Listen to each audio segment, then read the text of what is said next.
আসসালামু আলাইকুম রহমতুল্লাহি ওয়া বারাকাতুহু। খাস করে মুসলমান যারা আছে তাদের প্রতি আমার এই কথাটা, আজকের যে আলোচনাটা তাদের জন্য শুধু। যারা মুসলমান হইয়া হাইরা নিজের বিবিকে নিয়ে ভিডিও বানায়, নিজের মেয়েকে নিয়ে ভিডিও বানায়, নিজের বোনকে নিয়ে ভিডিও বানায়, তাদের জন্য আমার কথা। তোমরা এইগুলা ভিডিও বানানির শুরুতে তোমরা সালাম দাও, আসসালামু আলাইকুম।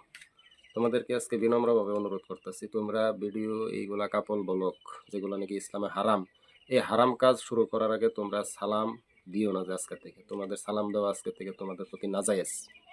তোমরা বউ নিয়ে ভিডিও বানাই বা ইসলামে এটা হারাম কাজ, এই কাজ করার আগে তোমরা সালাম দিয়ে নিজের মুসলমান পরিচয় দাও। এর থেকে বড় ধোঁকাবাজ, এর থেকে বড় বাটপার, এর থেকে বড় সিটার, এর থেকে বড় স্বার্থপর, এর থেকে বড় ইসলামের কলঙ্ক আর কিছুই হইতে পারে না।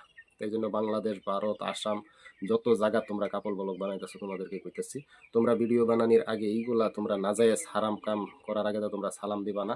সালাম দেওয়া তোমরা নিজেকে মুসলমান বলে পরিচয় দিবা না।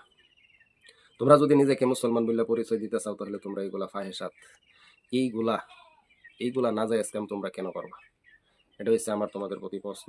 আর তোমরা সালাম দিয়া ইসলামের নামে পরিচয় দিয়ে তোমরা আর ইসলামের কলঙ্ক করবা না। তোমরা ইসলামের কলঙ্ক, কোরআনের কলঙ্ক, হাদিসের কলঙ্ক, মুসলমানের কলঙ্ক, আলিম সমাজের কলঙ্ক, আল্লাহ পাকের কলঙ্ক তোমরা করতাছ, নবীর কলঙ্ক তোমরা করতাছ। এই জন্য তোমরা আর এইগুলা ভিডিও বানাইবার আগে তোমরা সালাম দিয়া নিজেকে মুসলমান পরিচয় তোমরা দিবা না।